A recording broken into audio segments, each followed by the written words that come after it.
So I just saw the most terrifying version of poison ivy I've ever seen in my entire life. And the one thing I need you to understand before we open up the bar today is that this particular version of poison ivy isn't just Pamela Isley showing up with some vines and a little bit of attitude. This version of poison ivy has fused herself with DNA from every single kingdom of life on Earth. And I think what's really interesting is by the end of this issue, you're not kind of scared of poison ivy, you more or less understand why she's doing what she's doing, and that's way more uncomfortable. Oh, and you might want to stick around to the end because Martha Wayne apparently is a part of the Court of Owls. And I gotta say, I didn't see that one coming. Let's go grab a drink.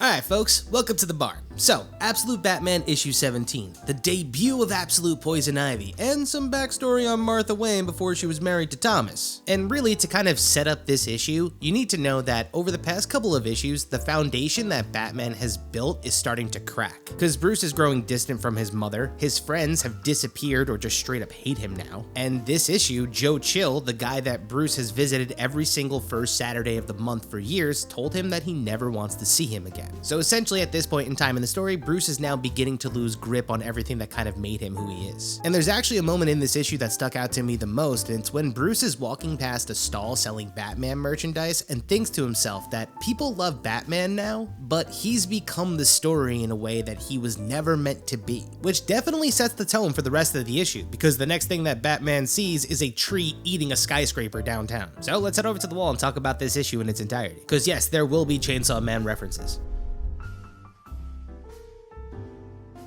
Alright, so issue 17 starts off not with Batman, it starts with a little girl named Pamela Isley. And at this point in time in the story, Pam has just been surprised by her mother with a trip to Gotham City. But what she doesn't know is that they're actually going to Gotham because Pam's mom just got diagnosed with brain cancer. And when they get to Gotham, they go to a place called the Heart Building. A building that got its name because it was built at the heart of the city. And there's a legend in Gotham City that the top of the Heart Building will grant somebody their greatest wish. And this sets the tone for which building that Poison Ivy goes after when she gets released from Arc M. Then we cut to the present where a security guard is checking out a disturbance in the basement of the Heart Building. And what he discovers is a scene from the movie Alien followed by a red-headed woman stepping out from behind him and saying, "Welcome to my wish." Because the Heart Building from the beginning of this issue now has a gigantic tree growing out of it. And as a result of the Heart Building becoming a giant tree, Mayor Hill declares a biohazard zone with a 5-block exclusion. So nobody's getting in, except Batman, who's doing his best Denji impersonation with twin-wristed mounted chainsaws. And I would say this is probably one of the most unhinged things we ever saw Absolute Batman do, but in the last issue, he punched a centaur in the stomach. And while Batman is carving his way through, making his way to the Heart Building, Alfred is back in the cave, telling him immediately that the air is contaminated by an unknown biological agent. He also mentions that the cops went in carrying something called a MUC, which is a powerful ultrasonic cannon designed to destroy targets at the cellular level. Now, this is where the structure of issue 17 starts to get pretty interesting, because it's starting to cut between two things simultaneously: Batman climbing the tree in the present and the past week of Bruce's life, which is just falling apart, all while running Pamela's backstory through the middle of both. So in the past week, Bruce has found out that Wayland shed his skin in the sewers, meaning the Arrowhead fix from the last arc possibly isn't holding. Then when he goes to the Iceberg Lounge to see Ozzy's security removes him from the building and tells him that if he shows up again, they'll beat him up and throw him out. Then when he goes to Eddie's workshop, it's completely cleaned out. There's nothing but a note with a riddle on it. And as for Harvey, he walked out of the hospital before his treatment was done with a cracked skull and nobody's heard from him since. But the thing that pisses off Bruce the most is when he goes to visit Joe Chill like he does every first Saturday of the month, and instead, a guard comes out and tells him that Joe Chill never wants to see him again and never wants to speak to him again, which causes Bruce to scream at the door for Chill to come out.